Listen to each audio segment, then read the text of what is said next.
ሰላም ጤና ይስጥልን እንደምን ከርማችኋል የተከበራችሁ የ433 ቤተሰቦች የአውሮፓ ቻምፒየንስ ሊግ ወደ ወሳኝ ምዕራፍ እየተሸጋገረ ይገኛል። ትላንት የተደረጉ ጨዋታዎች ነበሩ። በተለይ ደግሞ ቼልሲ በስታንፎርድ ብሪጅ ባርሳን ያሸነፈበት፣ ማንቸስተር ሲቲ በሜዳው በኤቲሃድ በባየር ሊቨርኩሰን የተሸነፈበት ጨዋታ በጣም ትኩረትን ስቦ ነበር።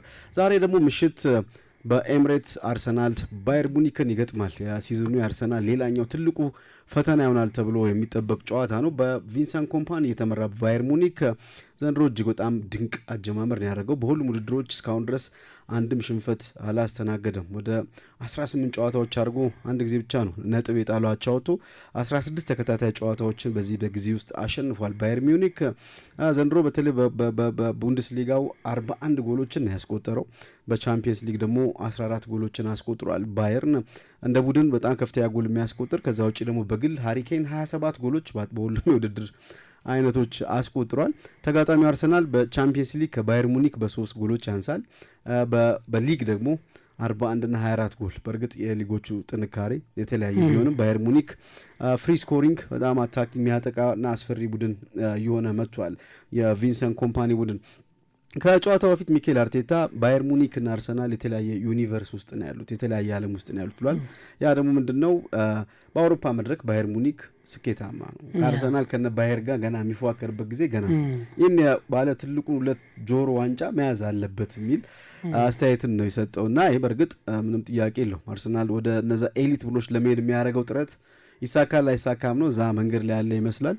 ከዛ ውጭ ግን ከባየርን ጋር ያላቸው ሪከርድ ስትመለከት በባየር ሙኒክ ከፍተኛ የበላይነት አለው። የመጨረሻው ጨዋታ 2024 ኤምሬትስ ላይ 2-2 ተወጥተው በመልሱ ሙኒክ ላይ በጆሹዋ ኪሚክ ጎል 1-0 ከማሸነፉ በፊት በርካታ ጨዋታዎች አድርጓል። በተለይ 2016-17 በድምሩ 10-2 ባየርን ያሸነፈበት ተደጋጋሚ አርሰናል ላይ ድል ያስመዘገበባቸው ጨዋታዎች ይጠቀሳሉና በታሪክ በርስ በርስ ግንኙነት በወቅታዊ ብቃት ባየር ሙኒክ በአውሮፓውን አስፈሪ ቡድን እየሆነ የመጣ ይመስላል። ልክ ማኑኤል ኖየር እንዳለው፣ ጆሹዋ ኪሚክ እንዳለው ተጋጣሚዎች እኛን ለማሸነፍ ብዙ ይጠበቅባቸዋል፣ ቀላል አይደለም የሚል አስተያየትን ሰጥቷልና በጣም ድንቅ ጊዜ ላይ የሚገኘው ባየር ሙኒክ ነው ዛሬ ወደ ኤምሬትስ የሚያመራው።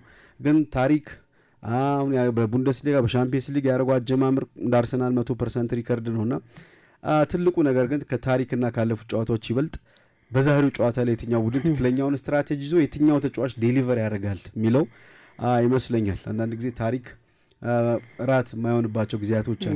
ስለዚህ አርሰናል ዛሬ ባየርን ራት ሊያደርገው ይችላል ሚልሻ እንዴት ነው ከጨዋታው በፊት ከወቅታዊ አቋም አንጻር እና ከአርሰናል የበለጠ በደንብ ኦርጋናይዝድ ከመሆን ጋር በተያያዘ ባየር ሙኒክ ዛሬ የበለጠ በሲዝኑ ይፈተነበት ጨዋታ ነው የሚል እምነት አለኝ። እስካሁን ቅድም ያነሳቸው ፓሪስን ፓርክ ደ ፕሪንስ ሄዶ ሉዊስ ዲያዝ በቀይወቶ አሸንፏል።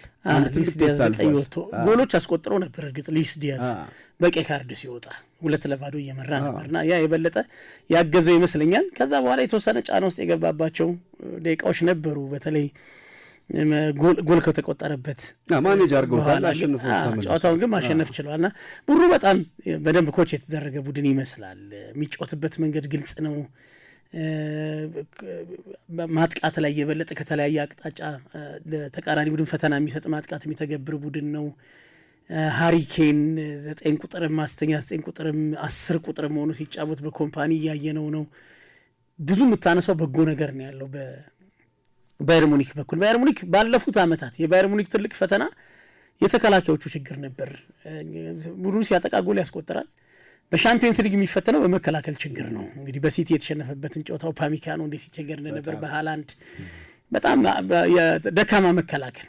ቪንሰንት ኮምፓኒ ምናልባት የራሱን የመከላከል ልምድ ተጠቅሞ ይመስለኛል ተከላካዩ ላይ በጣም ትልቅ መሻሻል በዚህ ውድድር ዘመን እየተመለከትን ነው። ካለፉት ዓመታት የተሻለ የመከላከል ጥራት ያለው ቡድን መሆኑ ባየር ሙኒክ ላይ ብዙ ኳሊቲዎች እየተመለከተ የጆናታን ታዝውውር የጨመረው ነገር ቀላል ነው የሚል እምነት የለኝም። ከኡፓሚካኖ ጋር ጥሩ ጥምረት መፍጠር ችለዋል፣ ጥሩ ተዋህደዋል እና ትልቅ ቡድን ነው ዛሬ አርሰናል የሚገጥመው ያለ ጥርጥር።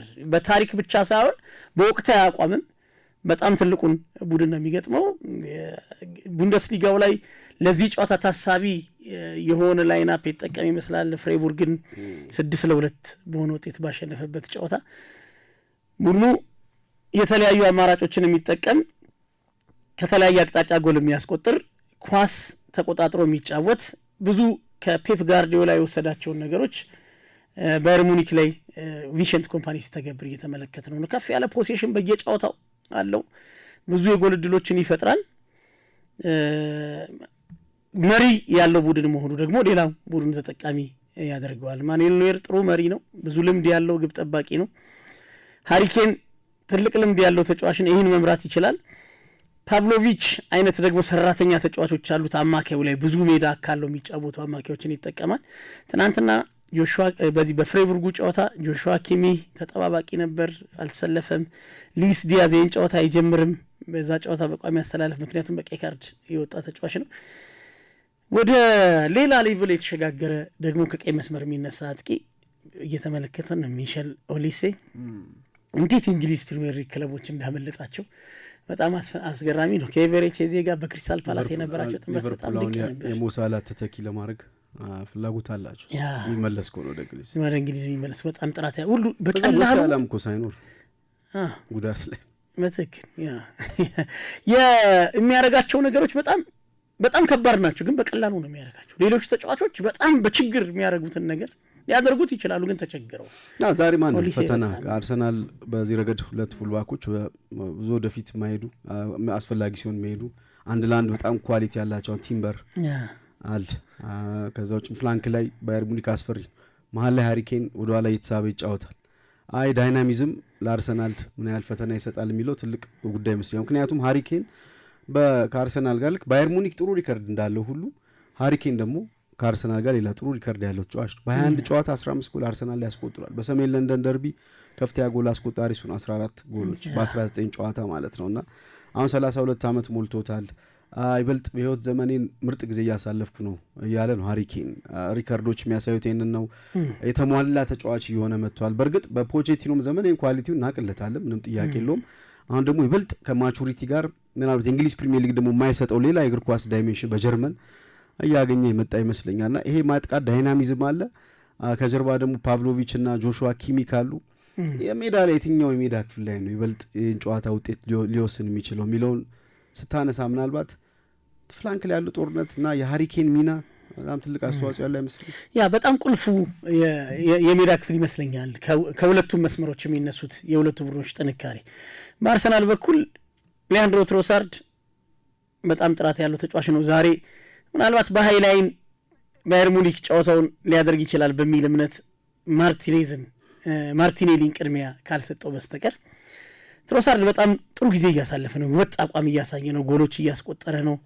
በጣም ጥሩ ጊዜ እያሳለፈ ያለው ሊያንድሮ ትሮሳርድ እና የዚህ ተጫዋችና ደግሞ ከቀኝ የሚነሳው የአርሰናል የበለጠ ብርቱ ጎን ቡካዮ ሳካ የሚገኝበት የሜዳ ክፍል የበለጠ የጨዋታውን ሂደት የሚወስነው መስመር ይመስለኛል። በተመሳሳይ ማይክል ኦሊሴ በባየር ሙኒክ በኩል ቀኝ ላይ ምናልባት ግራ ላይ ምናልባት ራፋኤል ጉሬሮን የሚጠቀም ይመስለኛል። ምክንያቱም ሉዊስ ዲያዝ የለም፣ ሌላ አማራጭ ያለው አይመስለኝም።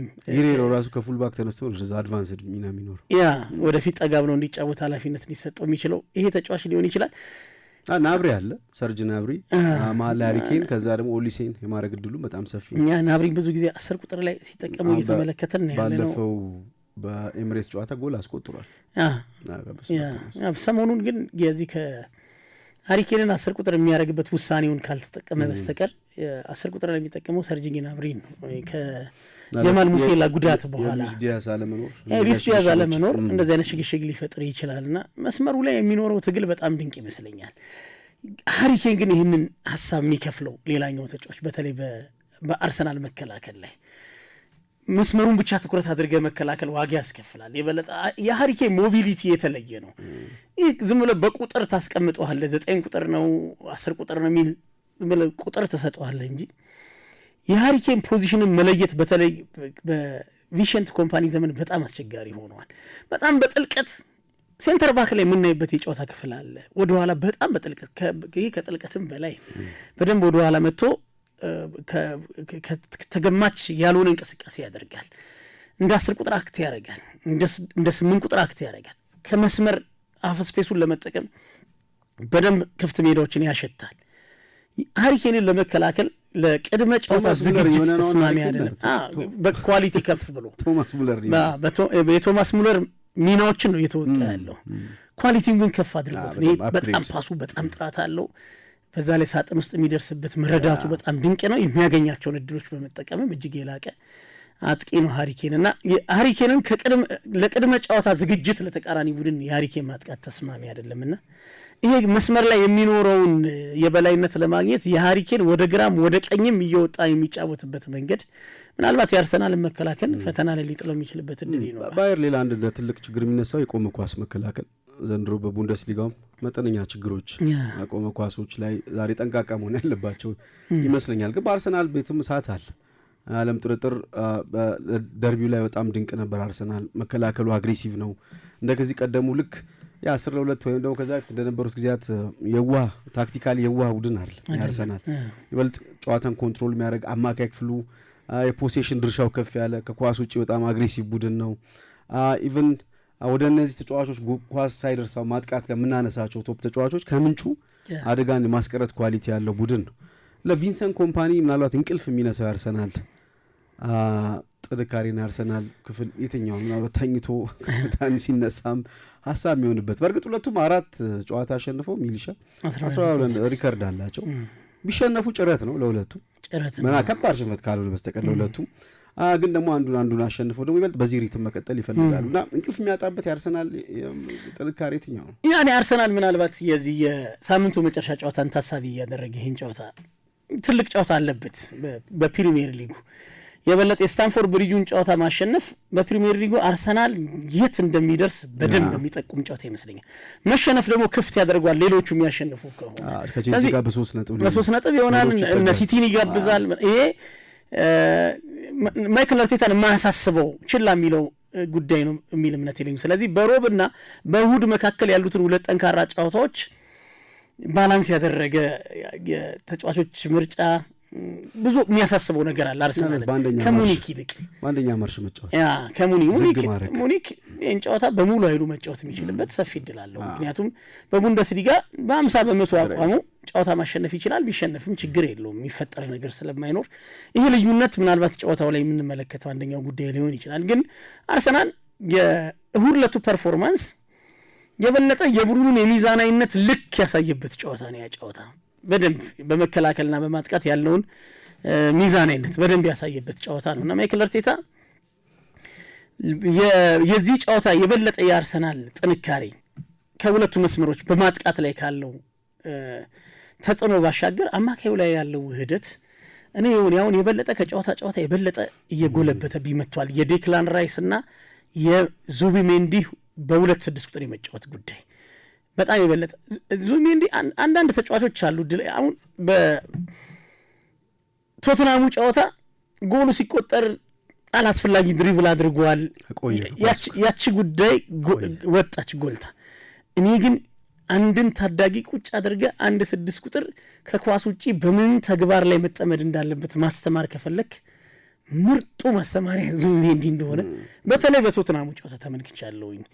አደጋን የሚያሸትበት የአይምሮ ልህቀት የት ቦታ በየትኛው እንቅስቃሴ ቡድኑ ኳስ ሲያጣ ምን ማድረግ እንዳለበት በደንብ የተረዳ ተጫዋች። ግን ከኤሊት ቡድን ጋር ደግሞ ስትጫወት አሁን የዙቢሜንዲ ትንሽ የሚመስሉ ስተቶች ዋጋቸው ደግሞ ትልቅ ነውና የበለጠ በጣም ጥራት ያለው 6 ቁጥር ይሄ ጥሩ ዲስትሮየር ሳም ጥሩ ፕሌይ ሜከር ጨዋታን ኋላ በደንብ በምቾት ማስጀመር የሚችል ፕሬሸር መቋቋም በጫናውስ መጫወት የሚችል ከአግሬሲቭ መሆን ሲያስፈልገው አግሬሲቭ ሆኖ ኳስን ከተቃራኒ ቡድን የሚነጥቅ ግን ቅድሚያውን የሚወስደው በአይምሮ የተሻለ ባለው መረዳት በቀላሉ አደገኛ እንቅስቃሴዎችን ከተቃራኒ ቡድን ሲያቋርጥ የተመለከተነው አይነት 6 ቁጥርና ከሳጥን በጣም የተስማማው በልኩ የተሰፋ የሚመስለው ዴክላን ራይስ እየተመለከተን ያለ ነው።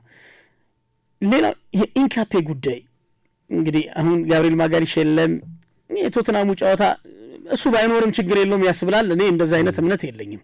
ዛሬ በየትኛውም ነጥብ ውጤት ቢያሸንፍም እኔ ከዛ እምነት ጋር አልቆምም።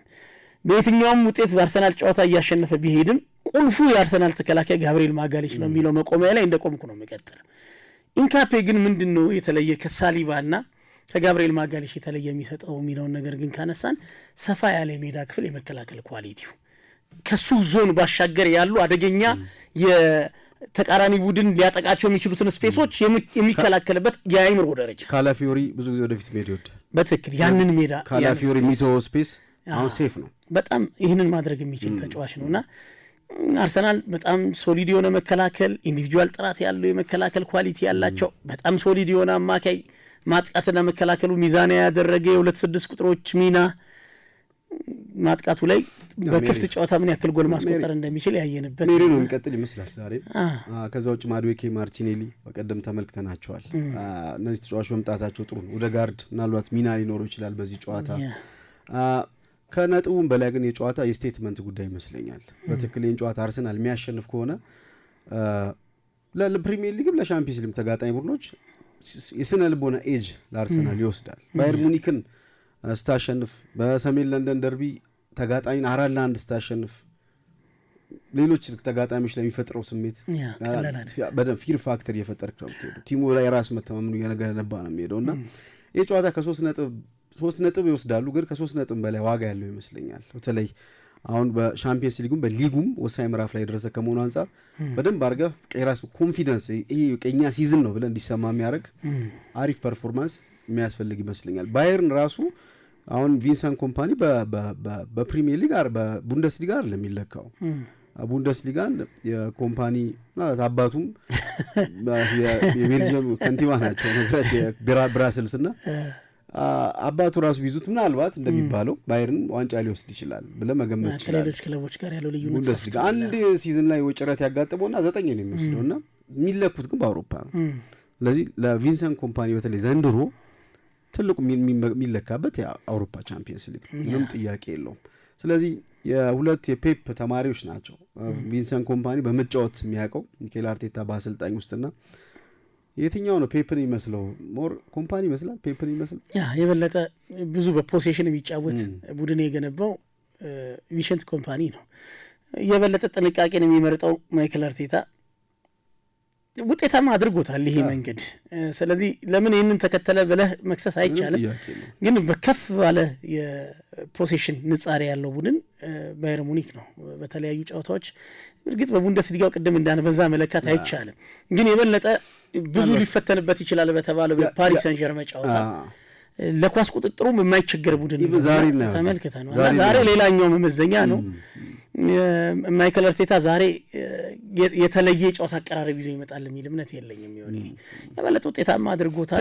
ቴስት የተደረገና የተመሰከረለት ጨዋታ መንገድ ያንን የጨዋታ መንገድ ኤክስፐሪመንት የምትሰራበትም ጨዋታ አይደለም፣ ትልቅ ጨዋታ ነው። ቀጣይ ከቼልሲ ጋር ጨዋታ አለ። ዛሬም ጨዋታ አሸንፈ ደጋፊዎችን ይዘው ወደ ስታንፎርድ ብሪጅ መሄድ አለ። በኮንፊደንስን ከፋ ደግሞ ብቸኛ ግንኙነታቸው ይሆናልም የሚል እምነት የለኝም። ሁለቱ ቡድኖች በሻምፒየንስ ሊጉ እየፈጠሩ ካሉ ተጽዕኖ አንጻር እንደ ፒኤስጂ እና አርሰናል የሆነ መንገድ ላይ የበለጠ ከፍ ባለ ሌቭል የሚገናኙበት እድል ሊኖር ይችላል። ስለዚህ ውጤት አቻ እኔ አርሰናል 2-1 ያሸንፋል ነው ይሄ የምገምተው። ጨዋታውን ያቻ ጨዋታ ይመስለኛል 1-1። ምክንያቱም አርሰናል እንዳልከው በተለይ ስታንፎርድ ብሪጅ ጨዋታ አለ።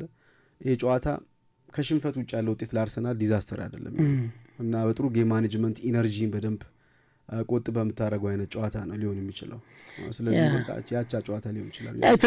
የሁለት ትልልቅ ቡድኖች ጨዋታ ነው። በሜዳ ላይ ብዙ ታክቲካል ተለዋጭነት ልናይበት የምንችለው እንደ ጨዋታው እንደሚፈጥረው እንደሚሄድበት መንገድ አርሰናል ጎል አስቆጥሮ ጨዋታውን የሚጀምር ከሆነ በቪንሰንት ኮምፓኒ በኩል የምንመለከተው ተለዋጭነት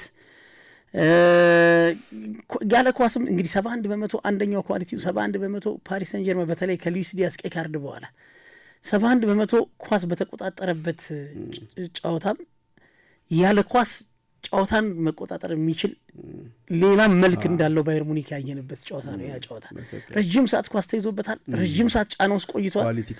በጣም ኳሊቲ ከፍ ያለ ቡድን ነው ሲገጥም የነበረው። ሰፈር ማድረግ ይችላል እና በዛም ውስጥ ሆኖ 2-1 ውጤቱን አስጠብቆ መውጣት የቻለ ቡድን ነውና የተለያየ የስታይል መከተል የሚችል ሰራተኛ የሆኑ ተጫዋቾች የያዘ ባየር ሙኒክ ለአሰልጣኞች ስለ ፓሪስ ሰን ዠርመን መልበሻ ቤት እዚህ ለአሰልጣኞች አለመመቸት ጋር ብዙ ነገር ይነሳል። ባየር ሙኒክም እንደዚህ አይነት ችግሮች ብዙ ጊዜ ይገጥሙታል።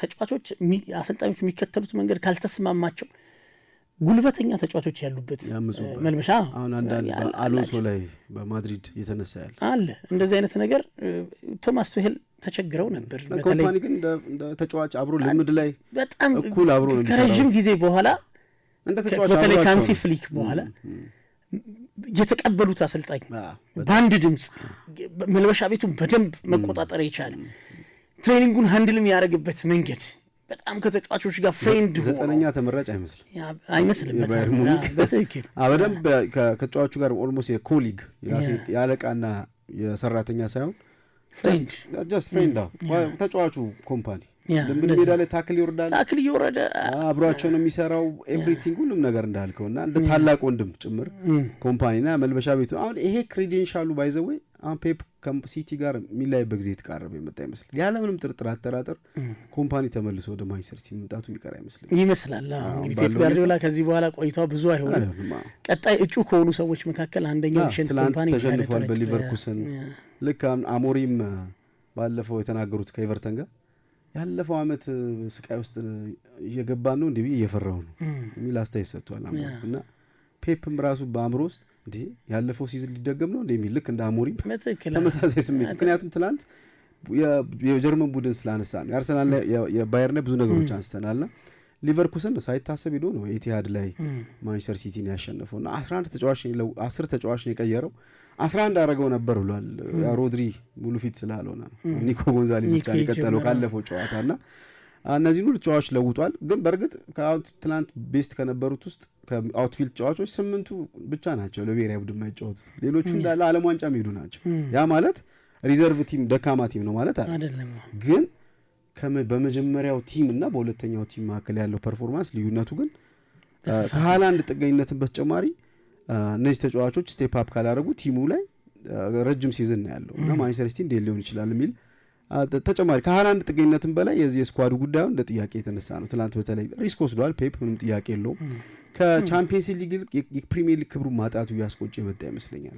ቅዳሜ ከሊድስ ጋር ነው ጨዋታ ያለው ከቻምፒየንስ ሊግ ሊድስ ነው ኤሚሬትስ ላይ ማን ነው ኤቲሃድ ላይ ያሸንፋል ብለን የምትጠብቀው ግን ይህን ሁሉ ጨዋታ አሳርፏል። ምን ያህል ፕሪሚየር ሊጉ ላይ ባውንስ ማድረግ እንዳለባቸው ሲቲ ማን ነው አርሰናል ስታንፎርድ ብሪጅ ላይ የሆነ ነገር ሊሆን እንደሚችል በሚገባ ያውቃል ወይ ደግሞ ይገምታል። ስለዚህ ያን አድቫንቴጅ ማባከን የለብም ቶሎ መጠጋት አለበት። ለምን የትኛው ስኳድ የትኛውንስ ጨዋታ ነው ማሸነፍ የሚችለውንም ነገር በደንብ ማየት ግን የሚፈልግ ይመስለኛል። የትናንቱ ስኳድ ለሊድስ ዩናይትድ የበለጠ ቢጠቀመው የተሻለ ይመስላል ከሊቨርኩሰን ይልቅ በአውሮፓ መድረክ ከሚሆን ይልቅ እንዳልከው ስኳዱ በጣም እነዚህ ሁለተኛ የሚመስለውን ቡድን ጥራት ያለው ነው። ስለዚህ ለሊድስ ዩናይትድ ጨዋታ ያንን መጠቀም እኔ የተሻለ ሪስክ መውሰድ ያኛው ነው የሚል እምነት የለኝም። የበለጠ ሪስክ የወሰደው በትናንትናው ጨዋታ ነው ብዬ ነው ማምነው። ቀጣይ ደግሞ ከማድሪድ ጋር በርናቤው ከዛ ቦዶ ግሊምት አለ ከዛ ጋላታሳራይ ከሜዳው ውጭ ጋላታሳራይ ትናንት ተሸንፈዋል። ጋላታሳራይ በሜዳው ቶፕ አውቶማቲክ ኳሊፊኬሽን ካላገኘ እንዳምናው ፕሌኦፍ ይገባና ሌላ ተጨማሪ ራሱ ታምና ከማድሪድ ጋር ፕሌኦፍ የተጫወቱትና ኤክስትራ ታይም ገብተው ምናምን ብዙ ኢነርጂ ዋጋ ከፍለዋልና ትናንት ጅምላ ለውጥ ማድረጉ ባክፋየር ያደረገበት ይመስላል ፔፕ ጓርዲዮላ ላይና ሽንፈት አስተናግዷል። እንግዲህ አይ ሽንፈት ልክ እንደ ሊቨርፑል በፕሪሚየር ሊጉም ላይ ቀጥላል ወይስ መጨረሻውን ጨዋታ ተሸንፏል በሜዳቸው ሁለት ተከታታይ ስለዚህ አሁንም እርግጠኛ ያለው ነገር እንዳለ ትረዳለህ የሚገባ ሌላ ጨዋታ አለ ዛሬ ምሽት ሊቨርፑል ፒኤስቪ አይንዶቨንን አንፊልድ ላይ ገጥማል። ምን ሊሆን ይችላል የጨዋታው ሊቨርፑል መገመት በጣም ከባድ የሆነ የመጣ ይመስላል። ግን አርነ ስሎት አንደኛው ሪስፖንድ ማድረጊያ መንገዳቸው ጨዋታ ይሆን አለበት። ደጋፊውን ከጀርባቸው ማድረግ ቲሙን ይሄንን ክራይሲስ ውስጥ ያለን ቲም ከዚህ ማውጣት የሚችል አእምሮ ያላቸው አሰልጣኝ መሆናቸውን ሻምፒየንስ ላይ ጥሩ ጉዞ እያደረጉ ነው። አንድ ሽንፈት ነው ያላቸው ቶፕ 8 ውስጥ አሁን አሉ 9ኛ ናቸው ግን ማሸነፍ ወደ ላይ ያወጣቸዋል። ምናልባት የሻምፒየንስ ሊግ እፎይታ የሚተነፍሱበት ጨዋታ ሊሆን ይችላል ይመስለኛል። ጨዋታው ያን ያክል እንግዲህ በአንፊልድ መሆኑ ሊቨርፑል ይህን ጨዋታ ማሸነፍ የሚችልበት እድል ይኖራል የሚል እይታ ነው ያለኝ። ግን ጨዋታውን ቢያሸንፍም በፕሪሚየር ሊጉ ያለውን መሻሻል ያሳያል የሚል እምነት የለኝም። አትሊስት ሙድ ቼንጅ ያደርግ ሙዱን መለወጥ ይችላል። እሱን ያመጣዋል በትክክል የበለጠ ጥቅም ስታም ነው ውድ ከዛ በኋላ ጨዋታ ማሸነፍ ያለም ጥርጥር ለዛኛው አሁን ማሸነፍ ለሊቨርፑል ወሳኝ ነው የሚልሽ አራባም ይሁን የትኛውንም ጨዋታ ማሸነፍ የበለጠ አስፈላጊ ነው ያለ ጥርጥር። ግን ያው 5 ነጥብ ነው ያለው የፒኤስቪ 5 ነጥብ ብቻ ነው ያለው በደረጃ ሰንጠረዥ ታች ከሚገኙ ቡድኖች መካከል 23ኛ ደረጃ ላይ የሚገኝ ቡድን ነውና ለመነሳት ተስማሚ ነው። ለመነሳት የእንግሊዝ ክለብ ነው ኖቲንግሃም።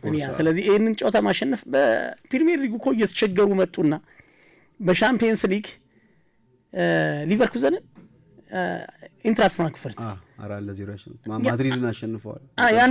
ያንን ጨዋታ ሲያሸንፉ ብዙዎች ያለ አግባብ ነው ትችቱ የቀደመው የሚል ነገር ሲሰጡ ነበር። ፕሪሚየር ሊጉ ላይ ግን ማሸነፍ ተቸገሩ። ከዛ በኋላ ማድሪድን አሸነፉ። ከዛ ተቸገሩ እንደገና። ስለዚህ ሻምፒየንስ ሊግ ላይ ጥሩ ጉዞ ሊያደርግ ይችላል። እሱ ምንም ሻምፒየንስ ሊግ ላይ ቶፕ 4 ቶፕ 5 መጨረስ ቻምፒየንስ ሊግ ረጅም ጉዞ መጓዝ ለአርነ ስሎት ያለም ጥርጥር ጥሩ ሲዝን እንዲባል ያደርጋል። ወይም ደግሞ መልሰውታል ሲዝኑን ሊያስብል ይችላል። ግን በፕሪሚየር ሊጉ የት ጋር ነው የምታጠናቅቀው? ከባድ እሱን ማየት ለ18ኛ ካለው ቡድን ጋር የሰባት ነጥብ ከአርሰናል ይልቅ ለታችኛው ነው የሚቀርቡትና እሱ ላይ የበለጠ ማሳያ አይሆንም። ዛሬ ማሸነፍ ግድ ነው ለሊቨርፑል አስፈላጊ ነው። ይሄ ተከታታይ እሱን ሜንታሊቲ ቶሎ ማስወገድ ይፈልጋል እና ከዛ መውጣት በጣም ጠቃሚ ነው። ለፕሪሚየር ሊጉም ጨዋታ የሚፈጥረው ተነሳሽነት ቀላል አይደለም። ለሳምንቱ መጨረሻ ጨዋታ ጠቃሚ ነው ግን ሊቨርፑል ተመልሷል የሚል ዛሬ ቢያሸንፍ ዛሬ አሁን ለም 6-0 ያሸንፍ ማንም ሰው ማድሪድን በዛ ፐርፎርማንስ አሸንፎ ነው። በእርግጥ ኤቲሃድ ላይ ነው የተጫወተው ግን የተሸነፈበት መንገድ አስከፊ ነበር። በዛ ጨዋታ ተበልጧል በደንብ። ስለዚህ ይበልጥ ሙዱ ነው የሽንፈት ሙድ ማስወገድ ከዛ በኋላ በጥሩ ስሜት ወደ ምስራቅ ወደ ለንደን ተጉዘው ከዌስትሃም ጋር ጨዋታቸው ማድረግ ይችላሉ። ፒኤስጂ ከስፐርስ ፒኤስጂ ጥሩ ሲዝን እያሳለፈ አለ። በጣም በጉዳት ኤንሪኬ ደስተኛ እድለኛ አይደለም። በጣም ቁልፍ ተጫዋች ተጎድቶበታል። ጉዳት በዝቶበታል። ዴዝሬዲ ዴምቤሌ አሁንም ነው የሚጎዱት በተደጋጋሚ ጊዜ። ሊግ አንድ ላይ ደግሞ በጣም የተፋለጠ ነው የሚያሸንፈው። ያንዳንዱን ጨዋታ እየተቸገረ ለማሸነፍ እንደ በፊት እንዳምነው በምቾት ይሄድ አይደል። ስፐርስ እድል አለው በፓርክ ደ ፕሪንስ ይመስለኛል። እድል ሊኖረው ይችላል። የኮንትሮል ጉዳይ እንግዲህ አማካዮቹ አሉ ከጉዳት ነፃ ናቸው።